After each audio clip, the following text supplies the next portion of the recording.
Probably making a. Okay, yeah, I'm recording now. All right.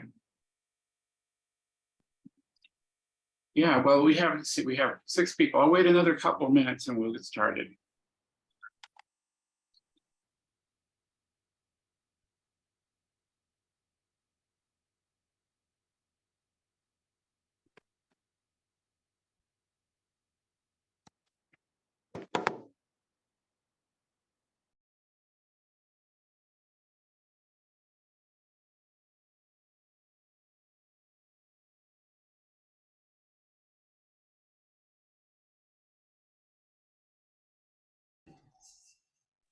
How's it going down there, Victor?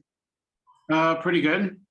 Yeah, it's this is the warm time of year here. Believe it or not, it gets cooler as the summer progresses. It's in the upper 80s right now here.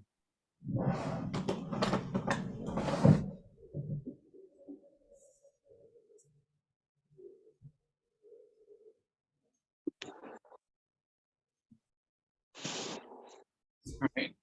Okay. So, okay. Welcome to all of you, all the new people here. Thanks for joining us. Let's see. Maybe I'll just go ahead and get started because there's a lot to cover, and I want to make sure that we have time to discuss it later.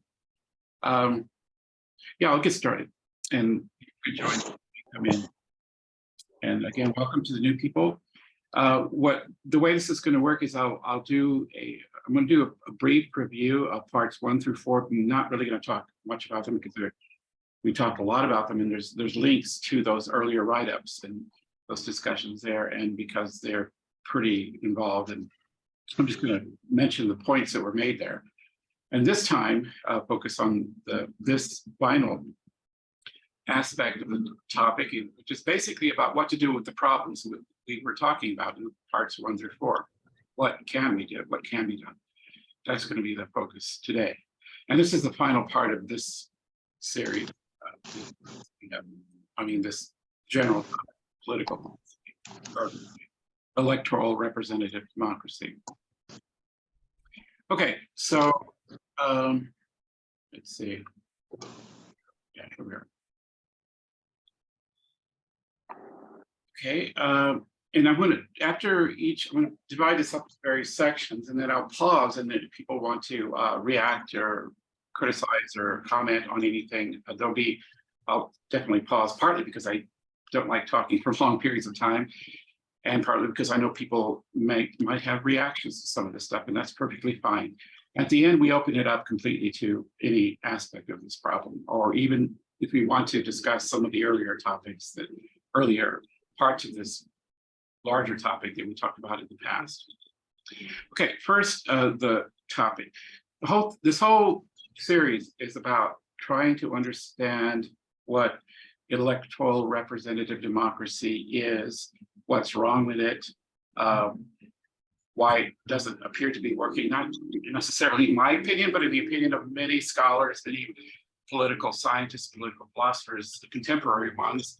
And it's not just an American thing, it's actually endemic to all Western liberal democracies. It's a worldwide global thing, but it does take certain shapes in different parts of the world, but it's not a American. Although I'll be using lots of examples from the US because that's where I'm based, even though I'm not in the US at the moment, I'm in Mexico, but even down here, it's the same issue. So, all right. Okay, so for just a brief review, there are 3 parts to that idea: electoral representative democracy.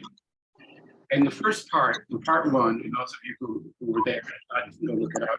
We talked about democracy and why it is, among the other logical possibilities for running a government, as Churchill famously said, the least bad of all the other options. It was kind of a backhanded compliment. But he didn't actually give a good reason as to why he thought that. And he didn't try to discuss why that is. Because there are really only 3 logical possibilities: either one person rules, some people rule, or almost everybody, not everybody rules. That's democracy. First is autocracy, and the second is oligarchy. And there are many variations on these. And we talked about back then about why it is democracy is considered by many thinkers to be the least bad of all of them, the one that has the greatest moral defense in its favor compared to the others. And without going into all the details, I'll briefly state what it is. Is it a democracy? In a democracy, as opposed to those other two options, autocracy and oligarchy, in a democracy, a larger portion of the governed, if not all of the governed, have an opportunity to participate in making rules that they have to live under. And this is good for them in the same sense in which it would be good for a young person growing up to eventually get out from under the governance of their parents. They need to learn how to govern themselves, how to make their own decisions, good or bad. They may make bad decisions, but that's part of their development.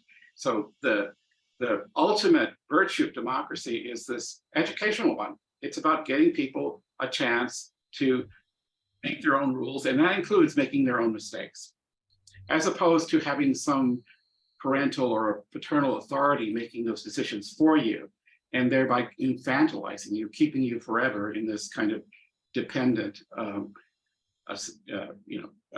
almost childlike role where somebody else who knows better or is more powerful than you is making all the decisions, even if those decisions by these these authorities are actually better decisions. It's not necessarily about what is the best possible government, but what is the best possible government by the governed, the people who have to live under those rules. That was the best argument that I was able to come up with in the first part. Okay, so at the end of this, I'm not sure whether democracy really is the future of societies, but we'll talk about that at the end. But I do believe that is a really potent argument, and one that I think if someone disagrees with it, I'd love to hear a good argument against it. The second part is the representative part. And this is more of a necessity than a theoretical reason why you need to have representation, because real democracies, pure democracies, don't need representatives. But the problem with those is they only work at a small scale. When you're talking about a handful of people, like the Supreme Court of the United States, for example, 9 people. They don't need representatives. Everybody's there and everybody can speak for themselves. And when the group is small enough that you can interact and get to know, have what philosophers call epistemic intimacy with the other people, and you can get to know them and what they think and why they think that way, you don't need any go-betweens. But in a society comprised of millions of people, this is why representation of some sort becomes a necessity. And the kind we're all familiar with is electoral representative. This is where you elect individuals who are supposed to be representative of people, of the governed, and that you invest them with the power to make the laws and run the country and so forth. That's electoral representation. But I want to make a distinction. There's representation of some sort, and then there's a particular kind of representation, which is electoral, but there are other kinds, and we're going to be talking about another possibility at the end of this pretty soon here. So then the third part is the electoral part. And this is the single biggest problem on multiple levels with electoral representative democracy. There are 2 major problems with it, which we talked at length. I'll mention them briefly. One is the binary problem, and one is the capture problem. The binary problem is the idea that at the large scale, in societies involving millions of people, choices get inevitably reduced to 2. It's like, take the US, it's either Democrats or Republicans. It's either this or that, liberal or conservative. And that is, if you think about it, rather strange. Supposedly in a democracy, you have millions of people with millions of different opinions. How is it possible that they get reduced to just 2? As I mentioned before, 2 is as close to you can get it to 1 as you can get without having any choice at all. That's sometimes called, that idea is called Duverger's law, who's a French sociologist who figured this out by studying how democratic elections tended to work. And there's a reason why it tends to work that way, as we'll see, but we talked at length about that. But democracies are supposedly comprised of many different views, people with many different views that somehow have to live together. And the reduction of your choices just two is it's like going to a restaurant that only ever offers more than 2 items on the menu. It's difficult to see how that could be a very good restaurant, even if those 2 items were very good. It does lack something. If nothing else, it's too truly representing that immense diversity that you get in a true democracy. And then the capture problem, and these 2 problems feed into each other. The capture problem is that at great scale, you need vast resources if you're a representative of large numbers of people to get elected and stay elected. Vast amounts of money. That money has to come from somewhere. And when you're talking the scale of countries like the United States, it costs many hundreds of millions of dollars for people to run for at the national level, a little bit less so at the local level, but still a lot of money. And presidents, I think a few elections ago, was $1 billion for each side in a presidential election. And the problem with all this money is that politicians, even the well-meaning ones, the ones who try very hard to do what they're elected to do, have to spend vast amounts of energy and effort and time raising money from somebody to be able to get elected and stay elected. And very quickly they become captured by those people with the money. And that results in the capture problem. Because then they cannot go against the will of these people who have the money, because if they do, they won't get elected or stay elected. This is even those politicians who really are genuinely interested in doing the best they can for their constituents. And you don't even have, you can be a perfectly well-intentioned politician and still be caught by the system. And then finally, this leads to the 4th part, which is the concentration of power, which are these entities with these vast resources. These vast resourced entities, these concentrations of power, as I call them, are increasingly not elected entities. They are very powerful industrial complexes, sometimes individual corporations, but even groups of corporations. Way back in the 50s, Eisenhower called them the military industrial complex. Later on, it was the oil or energy sector. More recently, it's the pharmaceutical industry, especially in light of the pandemic. That all these are examples of super global powers, concentrated powers that can actually pull the strings of entire governments, even the United Nations, even the World Health Organization on a grand scale, because of the resources they have. They can make things happen and they're not elected to anything. And they're clearly motivated by the fact that they have by the fact that they have power and they want to maintain that power and augment it. And they're not. And they want to. Okay. So anyway, those are all, that's what we talked about up until now. And if people want to rehash these questions that we talked about, then save those questions for the end. But I do want to at least get to a point here, concluding the topic. So, okay, those are all the problems with electoral representative democracy. Now, what can we do about it? What is there to do about it? Well, there really aren't that many options that I'm aware of. One obvious one, is it occurs to everybody, is why not reform the system? Why don't we do things like outlaw lobbying, stop gerrymandering, have campaign finance reform, and all those things we've all heard of before and have been tried since the last century. Back in the 19th century, at least in the United States, there was a huge corrupt movement in the middle of the 19th century, which actually did sort of get fixed through reform movements like what I just mentioned, sort of. Except what happened over time, they degraded because the powers that be figured out ways around these reforms. And they even figured out ways to reshape the reforms in their favor. And there's a long history of the failure of reform. And partly this happens because nothing ever changes in the system unless if there are concentrations of power that don't want those changes. And why would these concentrations of power would want anything to change since they got their power based upon these past opportunities to exploit that power that they've had in the past? They got it. Why would they want to give that up? What's in it for them to give it up?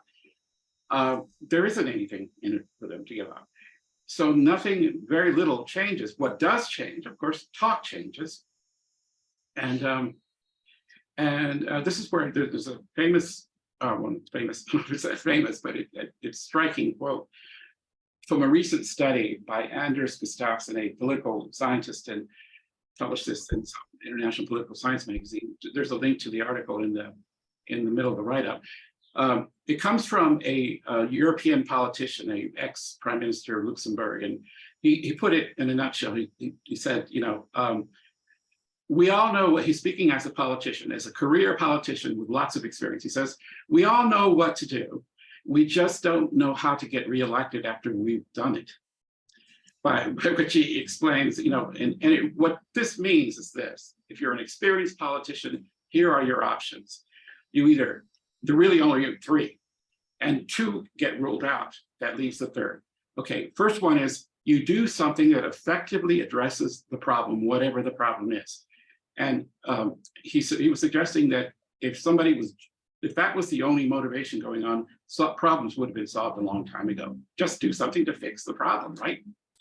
Okay, but okay, let me just list them and I'll come back and explain what the problems with these options are. One is to do something that effectively addresses the problem. Number two is do something that appears to address the problem, but doesn't. But you know very well it looks like it is. And the third one is to do nothing at all. Okay, the first of those options, do something that effectively addresses the problem. The problem with why that can't happen is because the powers that be, the concentrations of power, got to be that way precisely because there are no problems to address. The system just the way it is working just fine for them. Why would they want to fix anything? So they don't see that there's any problem to address. So therefore, there are no problems to address. Forget it. Just keep people entertained or involved in whatever way possible, but don't change anything. And then the third one, do nothing. The problem with this one is that if a politician goes around actually doing nothing, they're going to get diselected in a hurry, partly because the public wants them to do something. And of course, their opposition will pick up on this and say they're the do nothing candidate, and they'll be diselected in a hurry. So doing something to solve the problem is ruled out because the powers that be won't permit it. In fact, they don't even see that there is a problem. And three, doing nothing is going to cause you to be diselected in a hurry. That leaves the second option, which is to go around the motions of doing something that looks like it's addressing the problem, that appeases both sides. It appeases the powers that be because nothing really changes, but it makes it look like you're doing something, so you might get diselected. You have a chance of being reelected. And so that's the dilemma or trilemma that even competent politicians have to deal with. Now, the incompetent politicians, these are the ones, they don't even get elected in the first place, or if they get elected, they don't stay elected, because what it means to be a competent politician is to navigate this path between this rock and this hard place. That is, figure out how to do something that isn't solving the problem, but looks like it is. And that's actually a bit of an art. And that's the art of politics. And that's how politicians, and of course, this means that, and unfortunately, even the best politicians, it's not necessarily that they're corrupt people. After all, they were supposedly elected as representatives of the general population. So unless most people are also corrupt, our politicians are bound to be they're not going to be saints. They're not going to be horribly evil people either. They're just going to be like normal people, meaning they can succumb to pressure. And there's some pretty severe pressure out there to make sure that nothing much changes. And all this continues to work fine for a while until it stops working until a large class of community of the demos of the government begin to think of themselves as like pointless. That they begin to feel that there's just nothing's ever going to change. It's always going to be. They lose faith. They start becoming indifferent to government. They say nothing ever changes, so why bother to get involved?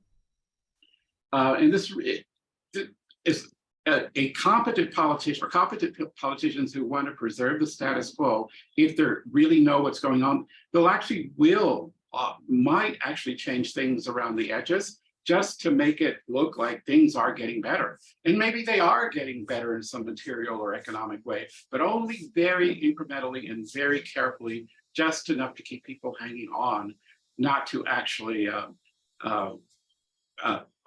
fix a problem in an effective, permanent way. So that is the reason why nothing much changes, and why reform, as the first option here, is not likely to work.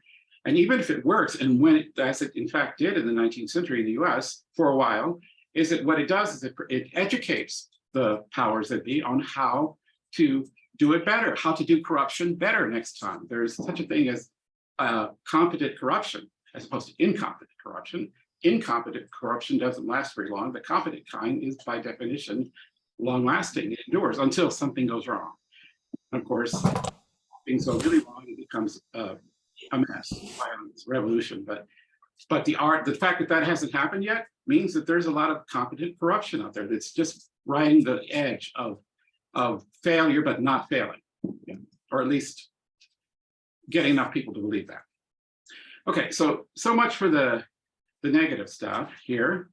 Okay, the reform. Now people think that believe that it is possible to reform the systems we have now. We can certainly talk about that. I mean, I will be focusing most of my energy here on presenting an alternative that hasn't been tried, at least not at the scale of large nation states, for preserving the aspect of electoral representative democracy that is important, the democratic part, and acknowledging that you have to have representation, because pure democracy doesn't work on a scale of millions. That only works on a scale of a handful of people.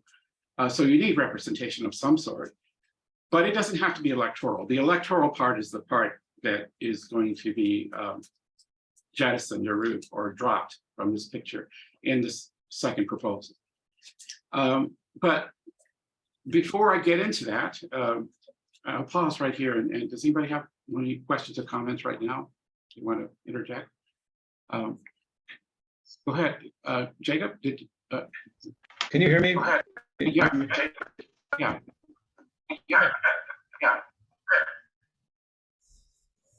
I can.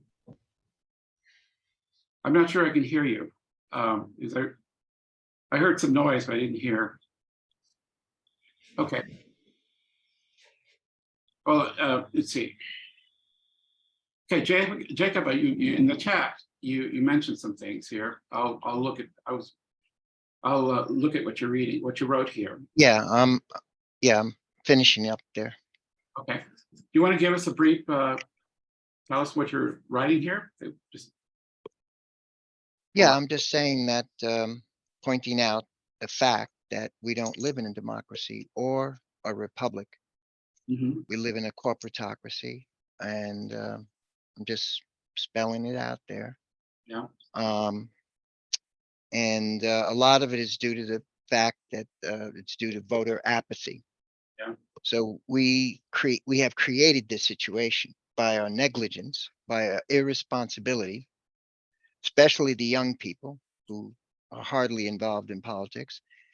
And so, yeah, we are basically, responsible. It's not so much them. We've just allowed them to do what they do. The power resides within the people, but we've given over our power to them.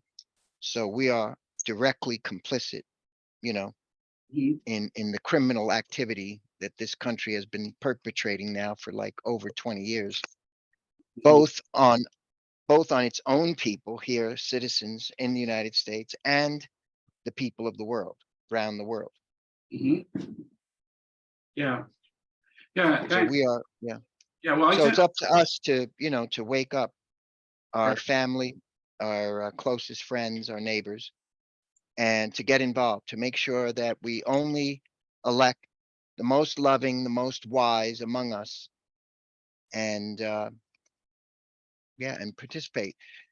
Yeah, and become well informed. This is very important. To be free of misinformation, disinformation is critical, because all your actions, all your decisions are based on the information that you're taking in. And if the information you're taking in is not reliable, then your actions will not be reliable. And this has been repeated over and over again in almost every election. Voters tend to vote against their own economic interests. Um, they are allowed, they allow themselves to be divided according to race, religion, ideology. And this is by design. And yeah, so this is part of what's going on. Mhm. Yeah, thanks, Jacob. Thanks for spelling out. I mean, a lot of what you're saying, we actually talked about in the past. There's definitely, um, you know, a breakdown. Actually, I would say more than the past 20 years. It's just getting worse and worse. It's not getting better, and this is part of the reason I think that people who and people who studied this, political scientists, political philosophers, have been writing about these things for some time now. But of course, who pays attention to them? But I'll be addressing at least one thinker who has recently put forth an idea for dealing with this. And it's not the only idea, but it does address a lot of the issues. And the problem is that a lot of what you say, it makes perfect sense to me, all that you said. There is a lot of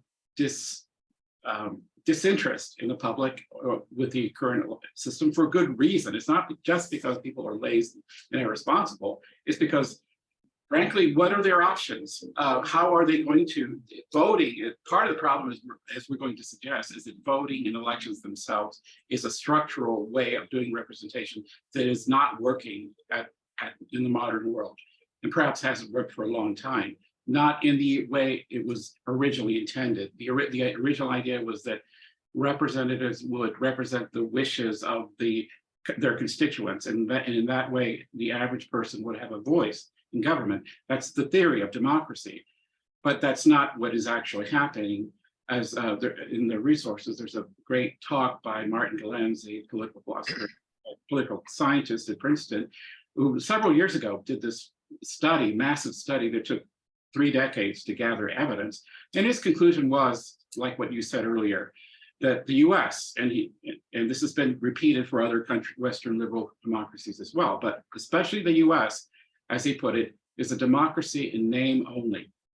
It is like the top 10% at the income level that determines what government does. The rest of the people might as well be going along for the ride. They're in the back seat. But that's only because of the negligence of the average citizen. Most people are not well informed, Oh, yeah, vast majority, right. and very few are actually showing up to vote. I So definitely agree that vast majority of people, and there's tons of evidence for that, are not well informed about politics or their politicians or what they're doing. That's true. But there is actually a structural reason for that. And it's no, there isn't. Well, you don't think there's a structural reason for that? You think it's an individual? No, there are obstacles that the plutocrats put into place to make things less easy. So Mhm. yes, but they can easily be overcome. Mhm. The major problem is voter apathy. It is and it's being fueled by design. The individual, the sense of individualism, the sense of my life, my opinions, my group, my family, me. This individualism has kept everyone divided, separate, fighting with each other in different factions and groups. And instead of coming together, 93%, I point out in the chat, 93% of the population of the United States makes less than 150,000. Right. Those people share a common socio-economic interests. Okay. So if they came together, it would be game over for the plutocrats. Right. But they, we allow ourselves, because of our stupidity, the brain has become stupefied by so many things, media, etc., lack of education, proper education. Yes, there are obstacles. I agree with you. There are riggings, there are shenanigans going on, but nothing that cannot be overcome by at least an 80% involvement to the electorate. There's Mhm. no reason why it shouldn't be 100%, no reason why it shouldn't be 90%, but to be, conservative, let's say 80%. And we've never come close to that in the last 60 years. Right. So voting, I always tell people, voting has never been tried, ever. I Mhm. mean, But- in the past 60 years, I mean, Mhm. Well, you can't point to one instance when it has been tried, where at least 80% of the electorate, those eligible to vote, were right. well informed and were participating in the political process, even if it's just to show up on election day. Yeah, Jacob, why do you think this coming together of at least 80% of people hasn't happened a long time ago? What stood in this way? Well, the media, the mainstream media, is in the hands of the plutocrats, and that's where most people get their information from. A very tiny percentage of the population are getting it from independent journalists who are being funded directly by the people. So Yeah. that's part of it. Lack of education, lack of, like there's, and again, this is all by design. I mean, you don't see citizenship, put up there on a pedestal and people being rewarded for Mhm. all of that. We reward sports figures and things like this, celebrities, but Right. not that. So again, it's part of the educational system that we do not make it a priority, make it important. So, and the average person thinks I'm just one person. Who am I? I'm not going to make a difference. And anyway, the system is rigged, blah, blah, blah. Again, that's due to lack of, Okay. they don't have correct information. Okay. So yeah, But I, it's all these factors. Yeah. Okay. And the self-centeredness of the culture. And this is again by design, psychologically speaking, people are the tendency to be self-centered is fostered. It's rewarded. It's put up on a pedestal. Love yourself. And so Okay. everybody's doing that. And so we never get to cooperate and work together Okay. to actually Okay. Jacob, replace all the public representatives that are out there. Jacob, I'm going to let the two people who want to talk, Mike and Ella. Go ahead, Mike. I see you're up first. Do you want to say something? I think Ella was actually had her hand up first. Okay, Ella, go ahead. Oh, thank you, Mike. And Victor, I agree with all of this. And I wonder if, I could be wrong because this is my first time in this meeting. But I wonder if we're just preaching to the choir. I mean, I mean, we all know there are issues. And what I think are issues, you may not think are issues, depending on where you live, and vice versa. So, yeah, that goes without saying. But could we come up with something that would work for all of us? I think so. Now, I think things have been tried by the people who are disillusioned, for good reason, with the system.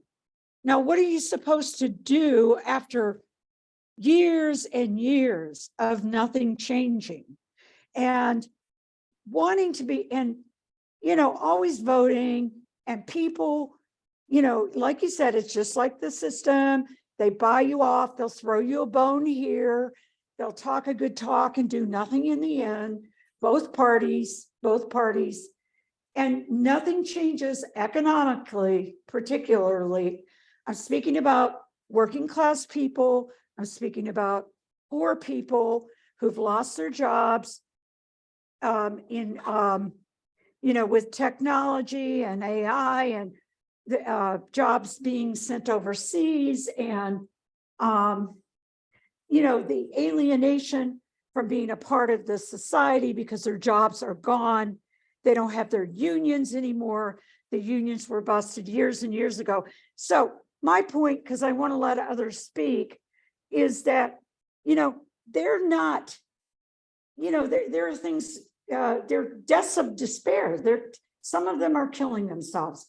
This is a serious situation economically for a lot of people.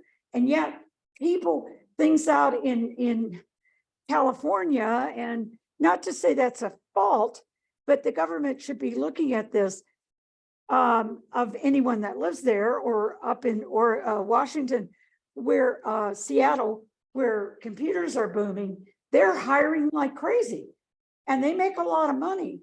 But if you're in the Midwest or Appalachia, coal mining has gone down, because of green energy, they don't replace the factories with a solar panel factory or the mines. They just shut them down, and all the businesses around that factory and all the people are left with nothing. Bernie Sanders tried to change that. And here you go. Here's an example, concrete example. West Virginia, coal mining state. When the Democrats actually ran Bernie Sanders, which they don't like to do either. They don't like, to put their money on the line. They like the issues. But when it comes to changing the economy, not so much. And the Republicans certainly don't want to get into their own financial bank accounts and stocks and so forth. So then West Virginia votes for Bernie Sanders. And you think, well, how can that be? In the primary against Hillary Clinton, they did. They're conservative, but they voted for Bernie Sanders. Why? In the primary. Of course, he lost because the Democrats backed Hillary, who sends the jobs overseas. They backed Sanders, and they backed Trump for the exact same reason. They were historically Democratic, but they lost hope because their life is on the line. They need to eat. They need to feed their families.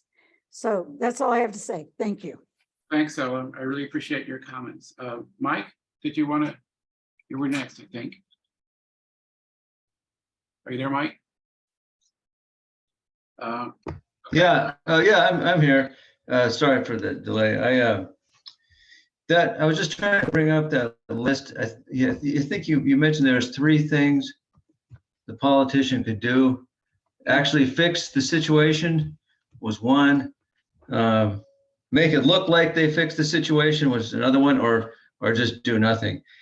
And the one kind of legislative kind of big event that I've seen in my lifetime was the passage of Obamacare, the Affordable Care Act. And health insurance has always been, in my experience, pretty screwed up in the United States. And so when this came along, I thought, well, they actually did something finally. And it happened because of George Bush invading Iraq. People didn't like the Republicans. There was the Great Recession. So that got the Democrats in. And so they did something. And the result of that was they got voted out because, there was this big backlash.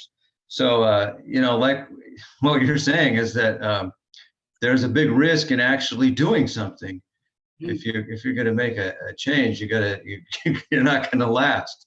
Yeah. Although now, in looking back on this, the public really likes Obamacare, the Affordable Care Act. So in the end, I guess it worked out all right. And the other, I think one of the other options you listed was just make it look like they're doing something, give the appearance, and don't actually do anything. And I think you watched that video I sent you, Victor, at least, and I'm going to post it here, of Ben Sasse, a senator, who's basically saying the same thing. He's just saying, I don't really do anything. We just make it look like he spelled out exactly that what you were talking about. And then he left the Senate and became a university president. He just looked like he gave up. Yeah. But it's a great video. Yeah. And I just had a comment, just to wrap up my comment about Ella was saying, there's people have lost jobs to AI. I don't think that's happened. There may possibly robotics. I mean, if the robotics branch of AI, and up in Seattle, there's a lot of tech layoffs, in fact. So it's not quite what you depicted, but anyway, that's my comment. Okay, thanks, Mike. Yeah, I did see the little video you said from Ben Sassy. Is that his name, Sass? I don't know how to pronounce it. I don't know. Well, anyway, yeah, it was great.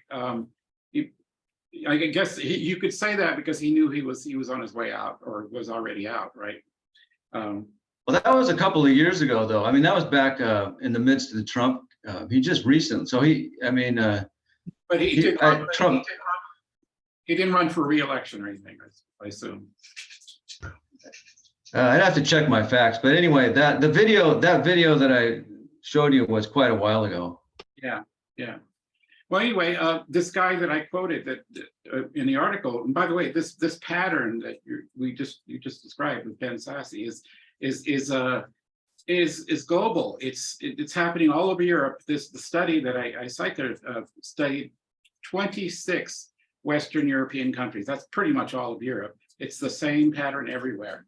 It's not just an American problem. This is what makes me think that it's a structural problem with the nature of electoral representative democracy, and is partly what motivates alternative theories that ditch elections altogether. Because although in theory they might work for a while, there's at the scale at which they have to operate, when we're talking about millions of people, requires such vast resources that those resources can only come from a limited number of concentrations, and those won't be the average person on the street. So they're out of the picture. They're along for the ride, but they're not going to be deciding anything. And as far as what Jacob's point was earlier, if only it was a matter of individual willpower, if it's just 80% of the people rose up and decided, I'm not going to take it anymore. Well, if they did that, and if things get bad enough, that does happen historically, but it's not pretty. It becomes, revolution, it becomes violence. If it gets that bad, but to do it in a more graceful, reasonable way without getting into, storming the Capitol or anything, is, as Jacob pointed out, these people are not well informed, and but I suspect, Jacob, that there are structural things here that are very powerful that they're going to prevent that public from being well informed. In fact, they're operating very well these days. But anyway, we could argue about that. But I do want to now move on to discuss. Before we move on, could I comment as well? Go ahead. I just want to first respond to Jacob. Like, even though I largely agree with what you said, it seems like there is a contradiction as well. You said in the beginning that the U.S. wasn't a democracy, but then you were complaining that people are apathetic. So it seems like you can't have both. If the U.S. is not a democracy, which I don't agree with, I think democracy is not a binary thing. It's a spectrum, and we're probably pretty low on the spectrum, like a 3 out of 10. But I don't think you could say the U.S. is absent democratic features. But you can't, on the one hand, say the U.S. is not a democracy and then complain that people are apathetic. If people are apathetic, then it's perfectly justified that they are, if they're not in a democracy. No, that's the word. The definition, the word idiot refers to someone who's not involved in politics. So they're idiots, according to democratic principles. So there's no excuse. You can make up excuses. People have excuses, right, for being negligent, for being irresponsible. They have countless. I've heard them all, practically all. But So it's up to us. If we want to create a wonderful world, it is up to the individual. It is up to your family, your children, your neighbors, your close associates, business associates. That's who it's up to, right? They don't rule. Money does not rule. Okay, who gets elected? It has nothing to do with money. It has to do with who votes.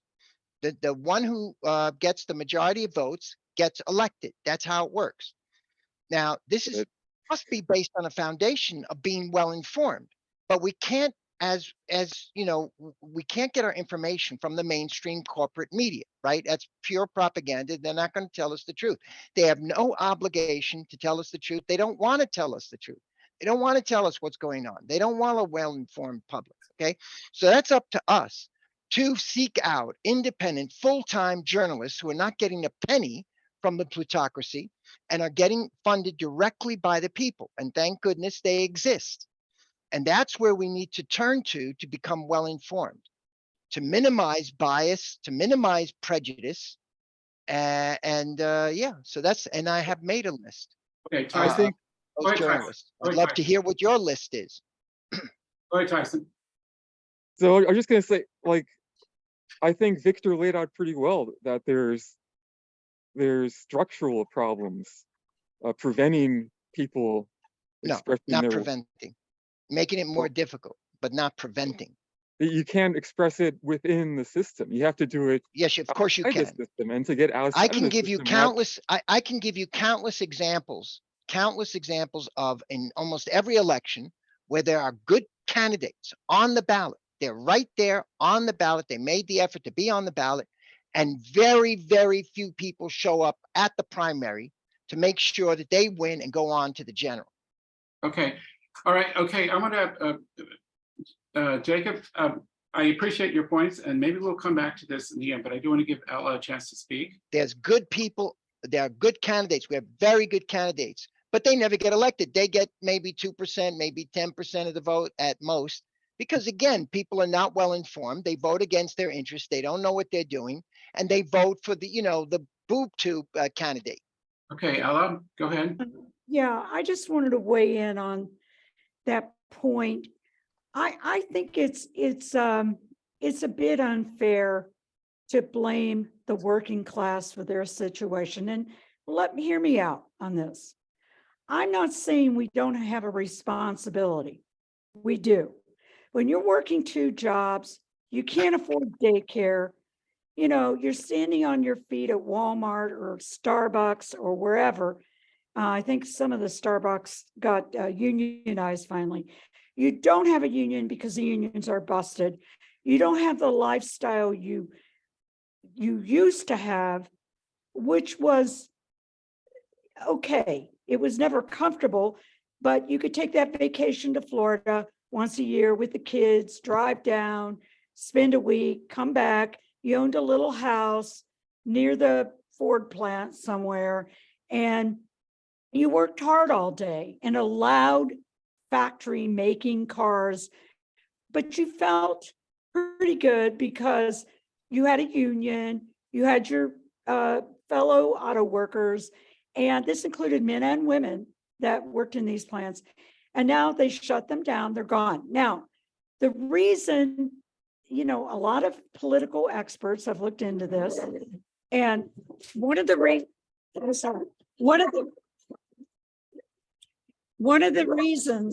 sorry about that they give for this situation is that the workers, you know, I'll get back. I'll wait my turn. Sorry. Thank you.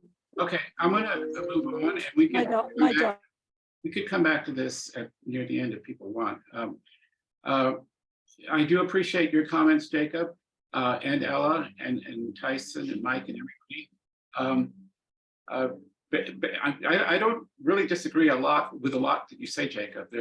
Except for the part that I do think that maybe where we disagree is the degree to which structural elements. You seem to think that it's not largely structural, and I suspect that it's half and half. And but the structural parts, they are very well entrenched, and that's what we're going to be addressing shortly by doing some radical surgery to our system here. And that's why I want to move on to the major part of this discussion today before we get too bogged down.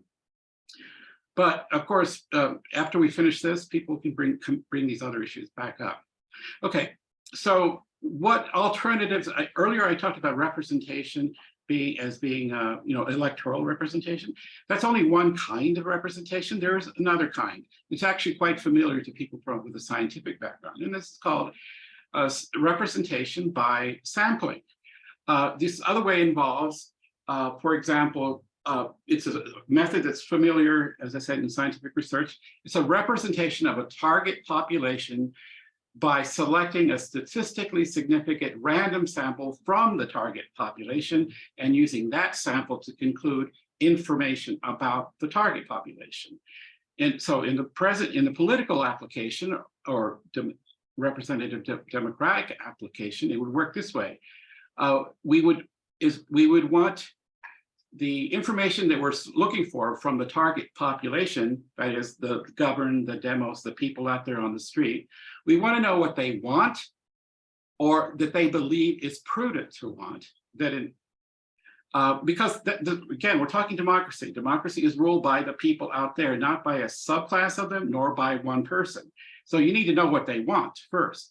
And leaving aside elections, which we have already talked ad nauseum for the past four months, if the sample represents the target population and its desiderata, what it wants or wishes or prefers, what its values are, then the sample can be entitled to do the lawmaking that governs the target population, which is composed of all those subject to the laws.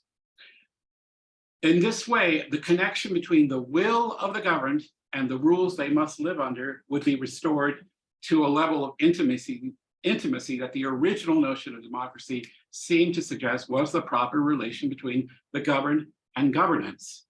It would approach the ideal of democracy, which is good governance by the governed, not just good governance and not just by the governance, but one by the other. This is the core idea of what I'm talking about now, is of autocracy or sortition, which is actually a very old idea going back to the Greeks. And in recent times, it's being revived by various thinkers as an alternative to all the problems we've been talking about for the past several months with electoral representative democracy. Again, this is not really this discussion we're having is political philosophy, not really politics.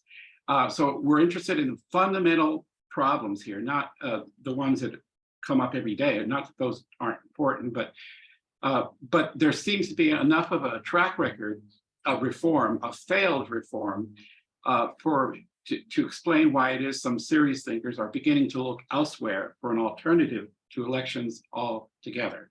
And that alternative, the best alternative that's being discussed these days is called sortition or autocracy. And what this means is, well, I'm going to spell out what it means in a moment, just to hear it. I want to describe its features, what kinds of problems it would address that the current system has, how it would fix those problems, or at least address them, and what kinds of obvious objections and problems and obstacles would be in the way of doing things this way, of doing representative democracy in this way. So first of all, how would autocracy work? And we'll get a chance to question all this in a little bit. So right now I'm just going to sketch it out. Okay, the model that I'm using, and there's more than one model, but one of the most well-developed ones that I'm aware of is by political philosopher Alex Guerrero, who teaches at Rutgers. And it's only a model, and real schemes that are closer to reality are still to be decided on as far as the details goes. There's a lot of details to be worked out, and it's really only been, I don't think the general public knows much about this, but there are, outside of a few academics, it's not widely known.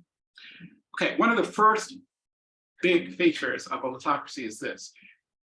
In a autocracy, there would be no elected legislatures. The proposal is to randomly select lawmakers and no longer rely on elected proxies to serve this function. These randomly selected legislators would collectively have the power to design and enforce the laws and policies that would govern the target population. The target population is everybody out there who has to live under these laws. They would have this power for a limited time before they would be replaced by a fresh sample of the governed population. The regularly refreshed samples taken from the governed would be large enough to be statistically significant in order to properly represent the target population of the governed, but not so large that it becomes impractical to fully support them in their lawmaking role. And we'll spell this out in a moment. Okay, but another consequence of this system would be there would be no elected executives. This means no presidents, or at least not as we know them today. These randomly selected lawmakers would have the power to enact the laws and policies of the land and appoint, not elect, appoint the executives who would enforce them. And these latter always would serve at the will and under the supervision of the randomly selected legislators. It's a bit like hiring a plumber to fix your plumbing. If they don't do a good job, they're out. You don't have to wait for the next election to get rid of them. The randomly selected lawmakers would serve in their capacity as lawmakers for 3 years. The first year would be devoted to education in one of perhaps 30 or more public policy areas. These roughly correspond to things like health, education, transportation, justice, foreign policy, et cetera, roughly to the number of administrative agencies and congressional subcommittees that we already have who focus on these different areas. Each of these areas would have its own legislature composed of these randomly selected citizens. They'd be called SILs, or single issue legislatures, because they wouldn't be generalist legislators who make law on everything. They focus on one area, and they first get educated in that area, and then they spend some time making law in that area, but not forever. Each of these SILs would consist of 300 randomly selected persons from the governed population. And he's thinking here at the national level. We could have something similar at smaller levels. These citizen legislatures would spend the first year of their 3-year stint developing a level of expertise in one of these SIL areas of governmental concern in preparation for actually making law and policies in those areas in their second and third year. In their third year, they would also help train the first year's newbie legislators. And at the end of their third year, they would be replaced by those who were at the end of their second year, who would in turn be replaced by those at the end of their first year. And then there would be a fresh crop coming in. And at the end of the third year, SIL members would go back to being ordinary citizens, no power at all, and they would never serve in that former capacity again. So to sum it up, each year, 100 of the 300 in each SIL would be new and 100 would retire. Okay, another fourth point is no campaigns to finance. No SIL member would be elected, hence no campaigns or need to finance them. This means they could devote 100% of their time to doing governance and education for governance, not 30% of their time as current elected legislators do. Because currently 70% of their time elected legislators have to be involved in fundraising and how they're going to get re-elected.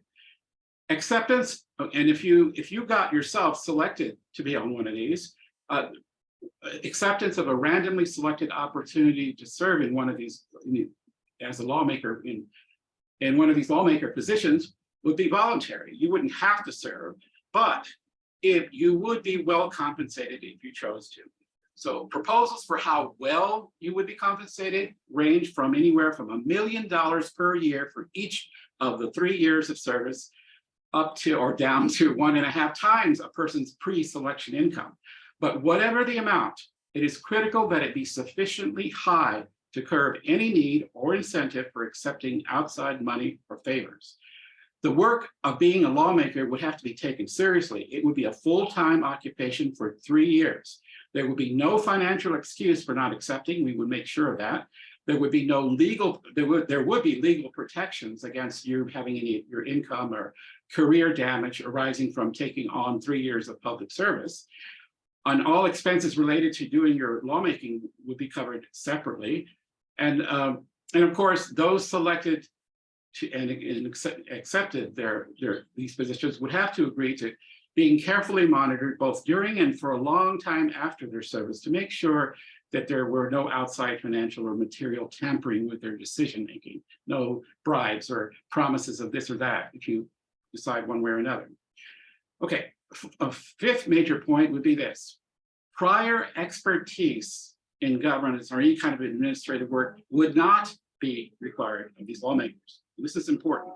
Lawmakers would be selected solely for the purpose of bringing to bear their life experience and values as members of the governed population on the design and implementation of public law and policy. These experiences and the values conditioned by them would be representative of those of the governed in the same way that random sampling is representative of a target population from which it was taken. So by hypothesis, the vast majority of the target population will not have domain-specific expertise in any of the subject areas of the SIL. In other words, if you're going to be in the agricultural SIL or the health related, you don't have to be a doctor or a farmer. In fact, it's not an advantage to have that experience. It's okay if you do, but that's not a requirement. And there's an important reason for that. So a random sampling of them would neither. So if you took a random sampling of people, you're not going to get experts on any particular area. You will get experts just by the chance, but you're not going to get all doctors in the health SIL, for example, and that you shouldn't be, because doctors or healthcare professionals are not representative of the target population. They are a subset, a small subset. They will have a role in all this. Expertise doesn't have a role, but it doesn't have a role at this level. This will be corrected to the extent necessary later. Again, it is not their expertise per se that is being sampled. It is their real world experience and values. It is what they want, what is important to them, what else they need to know they're going to learn on the job, and they will be paid well to learn it. The expertise necessary to make wise, workable decisions on public problems is not that of those who devote their entire lives to developing expertise in a given area. Just because you are a PhD, you're a medical professor at a medical school does not make you qualified in virtue of that education to make medical policy for the entire nation. It gives you expertise, and your expertise is valuable as input, but not for making public policy. There is no such thing as expertise in making wise and workable decisions in a democracy. In another kind of government, like an epistocracy, yes, but we're not talking about that. This falls out of the very definition of a democracy, because if you do have nothing but highly educated, well-trained, well-heeled professionals running the show who know exactly what they're doing, you're not talking democracy. There's a name for that. It's called an epistocracy. And an epistocracy is actually a subset of an oligarchy. It's ruled by the specially educated class, which corresponds very much to highly educated class, which corresponds very much to a certain income level and power level in society.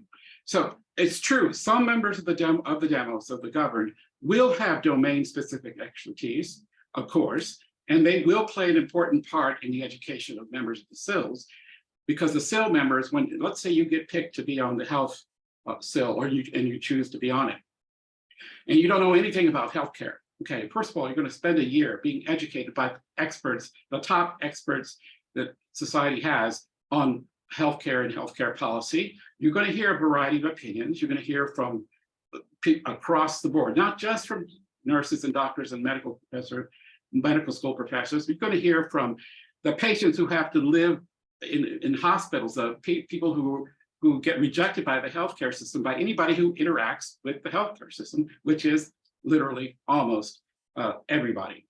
So anybody is qualified to inform you as a member of the healthcare SIL. Now, it's obviously not anybody's opinion is equal to anybody else's opinion, but you as a member of the SIL have to be attentive to hearing all sides. So you're going to hear from the academics, the informed and the interested opinion of these experts. It's important. They have something to contribute because they know something. But you are also, it will be part of your job to hear from experts from academia, persons with hands-on experience in the field, group advocates, representatives of special interests, those with experience living under the current policies, and potentially any member of the target population of the governed. It will also be mandated as part of your education and training as a SIL member that you seek regular input, like town hall meetings with non-SIL members, people of your community. Just hear their grievances. What do they think about the healthcare system? The governed citizens in public meetings. Being among the governed is the sole requirement for having input in the education and training of members of a SIL. SIL members will not be restricted with whom they choose to consult or learn from beyond this. So they're going to hear from a lot of different people, a great diversity and variety of opinions about something.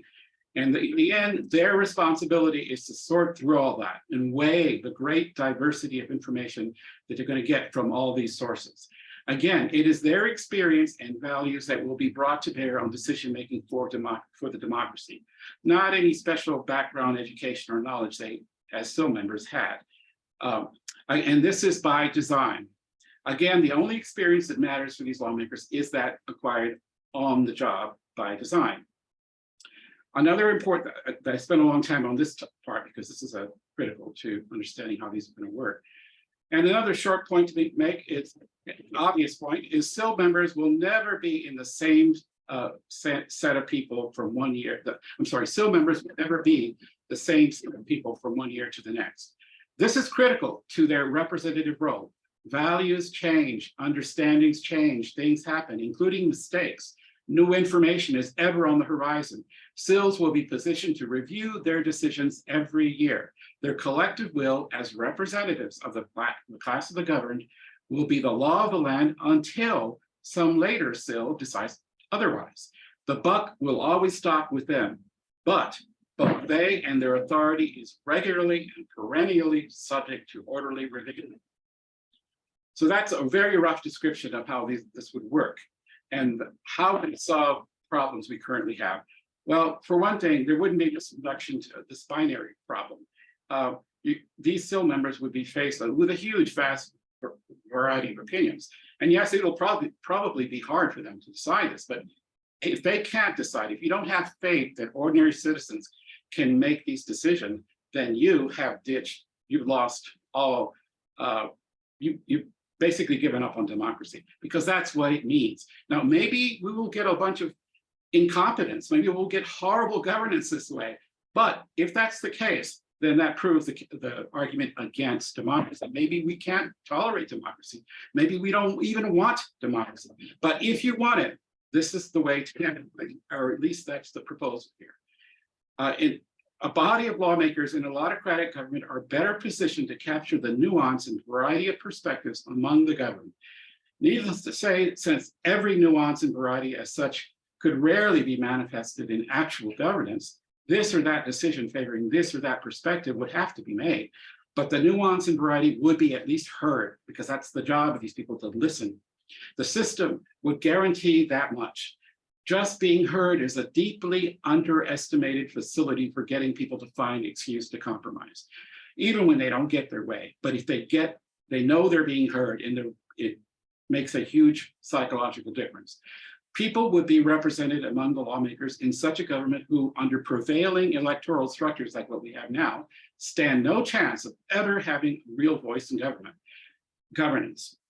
What we currently have is kind of I call it faith-based politics, but you have a faith that in the possibility of people representing other people, when in the end, it's a bit magical. That's what I meant by magical thinking.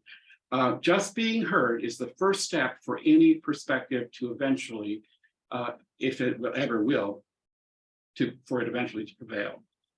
Another important feature of this is diversity. It's part of the binary thing. You're going to get a lot of people both coming in every year and leaving this lawmaking body. Over time, you're going to get a sampling of a very wide range of people. You're going to get, for one thing, for example, if it's truly random, you're going to get vastly more women in positions of power. Right now, 80% of Congress is male. Under this system, it would be 50%. It would tend to be around 50% all the time. And why shouldn't that be? I mean, that's just, it seems like if you're talking democracy, that should be obvious. But there's a lot more to be said about that, but I'll just pass over it quickly. But capture, of course, this is obvious, because capture happens because elected politicians need lots of money, and these still people don't need any money because they're not running for office. They're going to be in the position of power for a limited time, and when they're out, they're out. And should they misbehave or something, there would be procedures for their fellow SIL members to kick them out and replace it with another volunteer. Remember, these people are going to be highly incentivized. This is a little bit like, but also very different from a jury system. Just like we have jury systems where we entrust random people from the community to decide sometimes the life or death of a person, why can't we decide laws this way? But there is a problem with lots of problems with the existing jury systems. And one of them that I personally have experienced is most people that I saw in a jury were actually very unhappy being there because they were not being, they had jobs to do. I mean, some people were lucky if they had their employers pay for them while they were serving on a jury. Some people were retired and didn't have to worry about it. But lots of people have jobs and they don't get paid if they don't go to work, and they weren't compensated for being there. So they were under tremendous pressure to make decisions fast, get it over with, it goes, I can go home and go back to my work. This would be solved under the system because there would be incentives to make sure that for the 3 years you served, if you chose to serve, you would be well compensated, you would be enabled to do this job. And so that you can't say, well, I can't afford to do it, because they would make sure you could afford to do it. Another thing is because this is transparency. Under the current system, a lot of what government does is kept out of the, most people on the street don't know what the government is doing on any given day. And they only hear about some policy being enacted or some politician usually talking and as part of a stump speech about what they're going to do when they get elected or what they're working on now and what that other side over there is saying. This is the kind of rhetoric you hear all the time. Instead of hearing, what are you guys actually doing and how is it affecting me? These sills would have no reason to be hiding anything from anyone. They're not electing, they're not trying to brown nose their electorate, the people, the public. They're there to do a job. If they make some people unhappy, why should they care about it? They do have to be, if they do something that seems irresponsible, according to a majority of their fellow SIL members, they will probably be censured, but they will be censured by true representatives of the demos, of the governed, not by some politician who's there because of their financial firepower or rhetorical skill.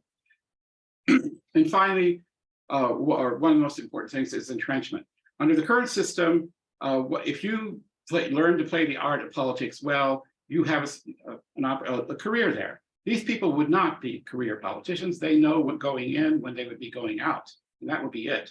Their job is to do the best they can with who they are and the education they're being presented with.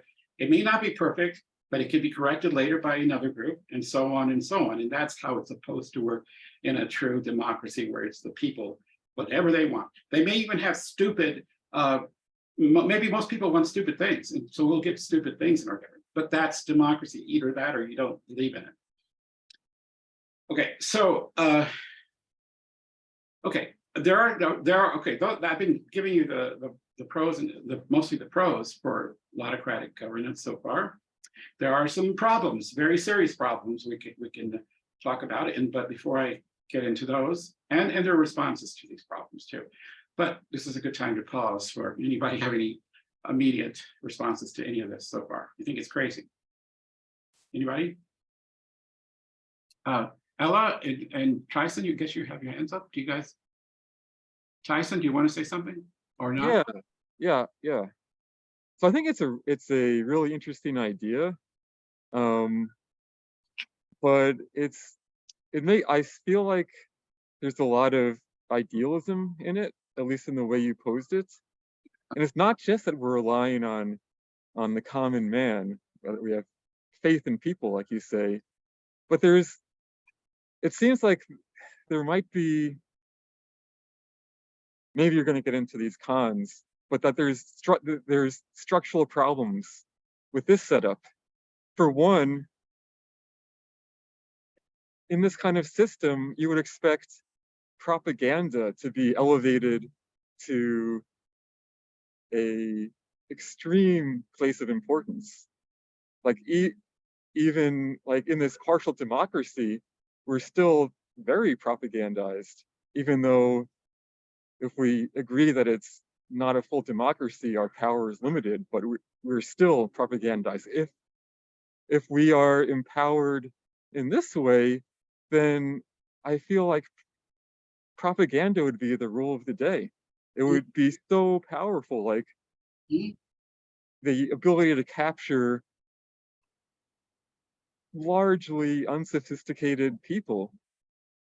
Everybody, we are all products of propaganda now. So everybody going into this, everybody chosen is going to be a product of propaganda. That is something you just have to acknowledge. Yeah, And that, yeah, you're right. And that is actually is addressed by in one of the, there's those who want to, there's a nice video, Alex Guerrero presenting all these ideas. You can find it on YouTube and there's a link to it. There's also a more extensive paper that's linked there. But his response to that is this: yeah, there would definitely be attempts to manipulate the public, the people who are going to be sitting on these sills by, media and blitzes and so forth. But the difference is that under the current system, the powers that be, the people with the ability and the resources to create that propaganda right now have it easy. They only have to worry about that handful of politicians in Washington. They don't have to spend the vast greater amounts of money to propagandize, to make the entire population of the country. In other words, the cost of capture would be much higher when you're trying to capture the entire population than when you're just trying to capture these little small group of people in Washington. That's an easy target to focus on. So his response is, capture is still possible, but it's going to be a lot harder than it is now. But I'm talking less about like direct capture, like in the bribery we see in the US, where you just pay for someone's election, essentially a bribe. Not direct capture, but ideological capture. And I mean, like, you can't not acknowledge ideological capture and the fact that as a country, we are ideologically captured already. That you just can't avoid that. Well, I agree that people in general, just anybody, is influenced by a lot of things around them, and that's true now. It's probably always been true. And this is not going to solve that problem, but back to the core idea. The idea is that, let's say you have the huge democracy consisting of millions and millions of people, and all of them are captured by this ideology, a religion, for example. They're all Christians, every single one of them. That's an ideology, or they're all whatever they believe, whatever belief system that has got a grip on society as a whole. I would think that there is tremendous diversity of belief systems within a large population that would help militate against this grand monolithic capture by one belief system. At least in countries like the United States. Now, maybe there are certain, I can imagine, very oppressive regimes where everything is controlled by central force, but those likely aren't going to be democracies. They're not going to be governed in this way. If you're actually picking people off the street, you're putting power in the hands of potentially anybody, which leads to another directions. But anyway, your point is a good one, and it's one that could be a problem. But the response I've heard from the people who are defending this view is that it would make capture at the scale of an entire population vastly more expensive to do than it currently is. And it would make those people who do the capturing put a greater burden on them than they currently have. Ella, you have your hand up. Did you want to say something, or are you Yes, there? please. Yeah. Yeah, my thoughts are that, we're also very different. I mean, different areas. It's a huge country. It's not like a small country in Europe. Very diverse interests, different geographically. Different educationally, different different ways of thinking about life, different values at times. So I think that instead of just getting on a high horse and sort of saying, well, we know what's best and, you know, we're the most educated, or we're the most wealthy, or we're the most this, or we're the most that, because you very well may not be. It depends on the person. Some people tend to think that way, and they really aren't. But I'm more egalitarian. I think that any way within this system that you've contrived, that we can make sure that it's fair, that people have freedom, and that people are represented in all of these areas and allowed to grow per, like, Maslow's hierarchy. They can develop who they are. They have that equal chance with everyone else to develop their talents, their skills, get a quality education, have their basic needs met, so that they can actualize their lives too. I think looking at it top down is an extremist view. It's not very in touch, and it needs humility, and it needs empathy for people who are suffering, and that takes actually being able to have a big enough perspective on life to know that, people do have goodness. People are working hard. Many people are, and many people are trying their best, and the system is still failing them. And so I think if we could arrive at some common ethics, we don't have to live next to each other. We don't have to change everything. And I know I've talked about the economy being important, because I do basically feel there are so many different ethnic groups, Caucasian being the largest, but there are more people in the African-American population and Hispanic population who are poor and out of jobs. But the majority of people, it's, if you change the economy in a real and systemic way and give people a way of earning the money, i.e. jobs, unions, support those things in the candidates that you elect, and maybe we can keep our freedom. But here's the thing, if you don't pay attention to these things that have been happening, because people are tired of it and people are hurting, and and it doesn't matter how many degrees you have. What matters in terms of your being able to make a sound judgment.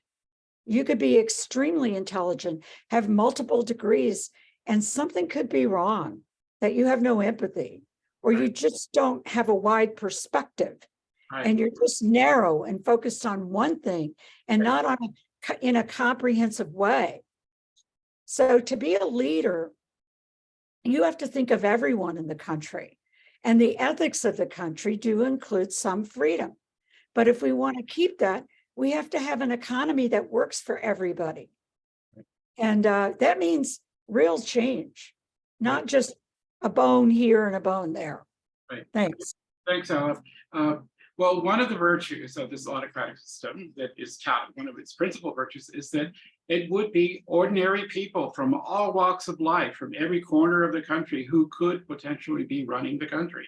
They won't be the same people all the time, but unless you don't believe that your average person has, and that is one of the objections, which we'll get to in a moment, has any sense of any good sense about how to make such important decisions, then if you believe that, then you don't have faith in democracy. You would prefer an apostocracy, which may be what we currently have, by the way. But that's anyway. But two other people have their hands. Is it Tyson or Jacob? Good. I'm not sure. Go ahead, Tyson, and then Jake. Okay. Did you want to say something, Tyson? Yeah. So I think I've been thinking of an even worse problem than propaganda, and that is I think parties would emerge in this system, and they basically emerge as gangs, like a there were if this alliance or this gang emerged, then like I think the most idealistic part of this idea is that there wouldn't be structures of power, that it would just be this flat hierarchyless thing where I think structures of power would emerge. And I think one way that could emerge is as a gang. And so like suppose this gang took hold, then new members would be under huge pressure by this gang. Like, you've got to play along, you've got to do what we want. If you do what we want, you'd have access to our power, you can participate both in your service, and once your service is over, you'd be rewarded monetarily and everything we can provide you. If you don't play along, then well, things are not going to go well for you, either in your service or after your service. Well, I think that presupposes that there's enough like-mindedness in the random selected members that they would form groups like this. And remember, they're limited in their time of service on purpose. They're not going to be there for more than 3 years under any circumstances. They would be. It wouldn't be like based on their like-mindedness, based on their ideology. It would be just a structure of power. A gang like this gang, like if this gang could form, then all the resources in the society would basically run through them. Yeah, well, it seems like, remember, there should be 30 of these cells, each one with 300 randomly selected people, and there could even be hyper cells that would be composed of randomly selected members of the lower cells that would be governance. So they would govern the structure of how the whole system works. But that would be their specialty. That's all they do. They don't make laws about this or that. Each little cell would be limited in its power to just addressing laws and policy in one very limited area. And if they had to do things that interfere with another cell's territory, like agriculture and health, they would have to form a hyper committee, a committee of randomly selected members from each of those to decide how they're going to coordinate things between them. But I mean, yeah, what you're suggesting is certainly a theoretical possibility, but it's hard for me to imagine how, like in the real world, the way gangs form is they usually form in certain conditions that are pretty endemic, that are pretty stationary for long periods of time.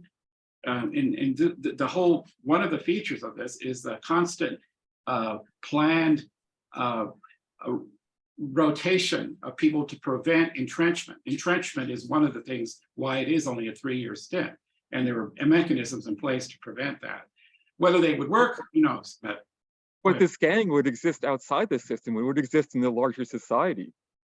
And so that just seems to me like one way that unelected, unrepresentative power could take hold in the system. And if it does take hold, there's no getting rid of it. There's no elections. And well, like if it can persist beyond this cycle, and I don't see why it wouldn't, because it exists in the whole society. It's hard to see how these gangs would get power, though, if they're not members of the SIL. You're saying gangs outside the SILs getting power? Like maybe they were originally in the cell, but all they have to do is influence people in the cell through violence, both violence and war. It would be like in the same way.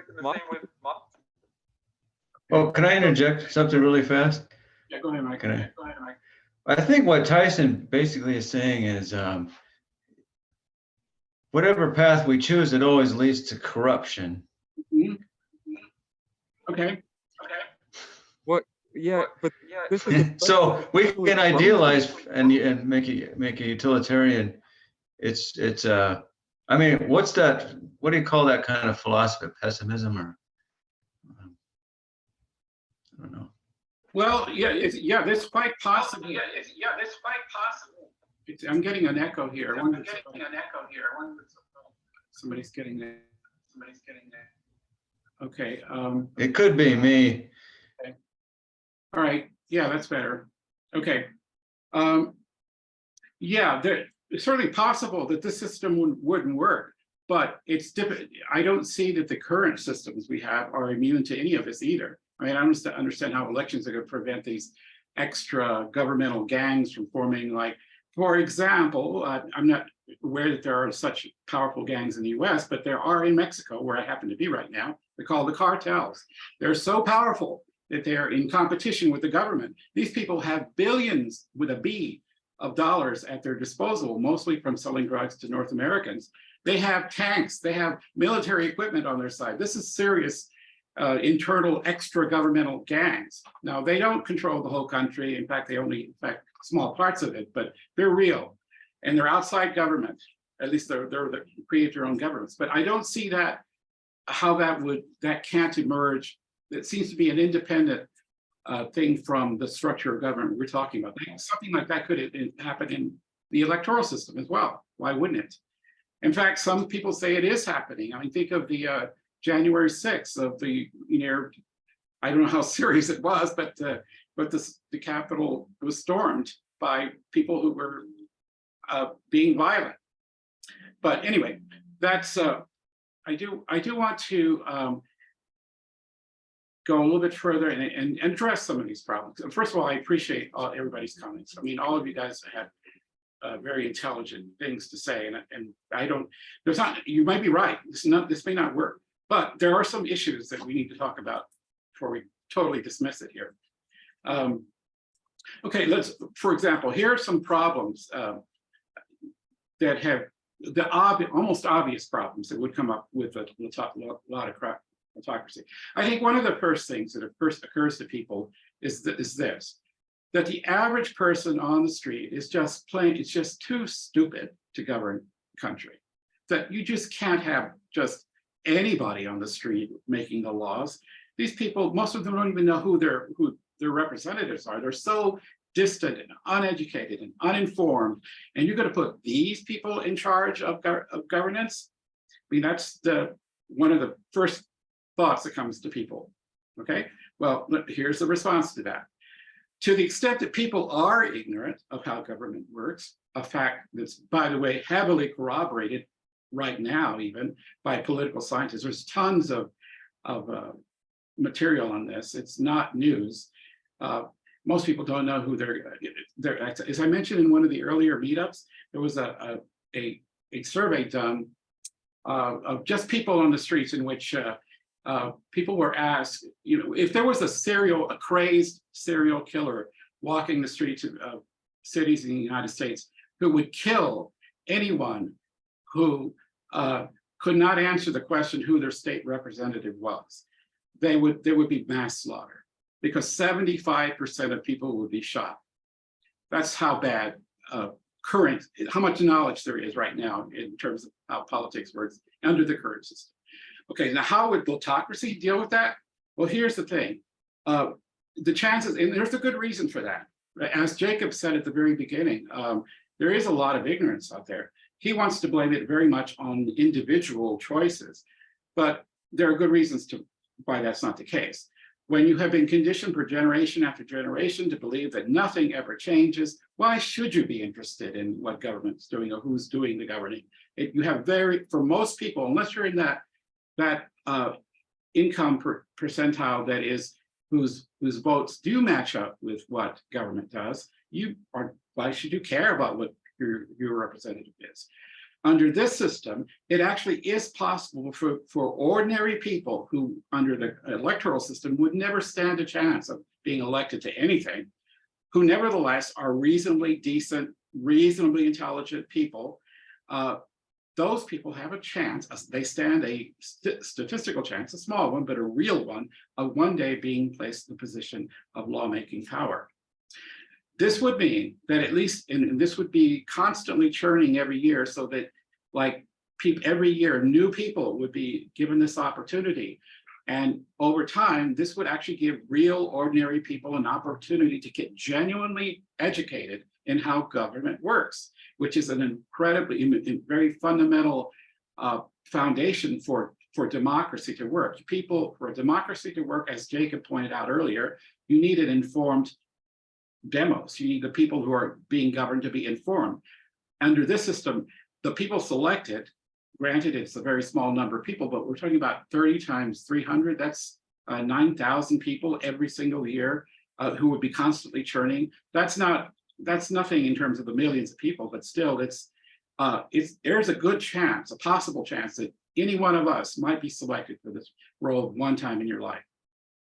And what it would provide is give at least a part of the population, a constantly rotating part of the population, experience and education in running the government. And that's what you need in a democracy if you really want governance by the people. That's what it means. So it serves very much as an educational goal that's very important to its reason for being, not just good governance, but educating the people who have to live under these governments. There's a chance they will actually be really in a position themselves to help make power, and they will be educated as part of that process, and they would be enabled financially and materially to be able to do it in a way that isn't the case now. Let's say if you get picked for the jury, for example. The opportunities for democratic education here would be increased, and that's one of the greatest defenses, the greatest things that I think that can be said in favor of the system, even if it doesn't produce great governance. Okay, just the opportunities it gives people, in the same way that raising children, you as a parent, you have to say at a certain point, you have to say to those kids, you have to go out and make your decisions. You may make bad decisions. I may know what kind of bad decisions you're making, but you have to make them and you have to live with them. That is part of the maturity of a democratic society that this system is trying to nurture. Okay, that's one objection in the response to it. And there's another one, that's slightly more cynical one, but it may be more realistic, and that is, someone might say, well, why have random people? Why not have knowledgeable, wise, intelligent, super smart people, able, skilled people run the government instead of random people? In other words, why wouldn't epistocracy, which is what the word epistocracy means, rule by the experts, by the knowledgeable, by the educated, by the skilled? Why isn't that better than democracy? Well, as we talked about in the very first part 1, an epistocracy, that's exactly Plato's solution, by the way, 2,500 years ago. He didn't believe in democracy because most people don't know, something from the hole in a hole in the ground. But he felt that you needed a good set of leaders, and Plato's answer was you need to educate and nurture these people. They would be specialized training to get the best possible leaders. And he had an involved system for this, but it's not democracy what he was talking about. It wasn't just anybody. And an epistocracy is ruled by the knowledge. What's wrong with that? Well, on the surface, it seems like it would be a great idea. Why not have experts? Just like you want to go to a surgeon, and not to an average person on the street if you need surgery. Why not have the very best, most well-educated people who study government run the government? Well, the answer is it's not democratic. It's that simple. You don't believe in democracy then. You believe in something where a subset of the government run the show. Now, maybe you get better governance that way, but that seems, we know the history of oligarchies and how power concentration in one class, no matter, even if it works well for a while, even if these people are well-intentioned, corruption is much easier the smaller the group, the smaller group in which the power is concentrated. It's very easy when it's one person. That's an autocrat, a dictator. Now, not all dictators are bad. Some have been really well-meaning and brilliant and wise, but how stable is that? Epistocracies actually do have a record for being more stable than monarchies or dictators or kings. However, they too have aristocracies, for example. You have so anyway, we talked a lot about this in an earlier part, so I'm not going to dwell on that too much more. Another objection is that, and this is these are getting tougher. People might just like things just the way they are. Maybe they like elections. Elections are fun and engaging. There's the sporting aspect. I would miss not having to root and yell and scream for my team over here and defeating the joy of victory. The sporting aspect of it would be gone. And maybe this sporting aspect of politics really is important to a vast number of people, and not what comes afterwards. It's just the joy of the competition. That would be gone. And autocracy doesn't seem to offer much. It's not very exciting in that way. Maybe that's a problem with it. And probably the next problem is, and this is probably the most fatal of them all, and it's that the forces arrayed against such a radical revisioning of representative democracy that would replace elections with autocracy will never let it happen. This is the problem of how, even if you were to take this seriously, how would we ever get to such a system as I described from what we have now? How's that going to happen? That would mean a lot of people right now who are doing very well under the system would lose their livelihoods, their whole reason for being, and these are very powerful people. Power rarely voluntarily abdicates, and on this or that individual might, but large public, huge mega world global organizations that are running the show right now, the military industrial complex, you can go on and on, they wouldn't like this at all. They like the power they have right now. The concentration of power is doing them very well. Why? There's no problem here. The work system is just fine the way it is. They become so large, they're becoming like a force of nature, even super nature, to the extent that, as one political scientist said, you actually do more good by going to church and getting on your knees and praying than by going to voting booth, because that's how effective your voting is going to be. In fact, God listens better than politicians do. But anyway, okay, so those are some problems, and for which maybe this will never work.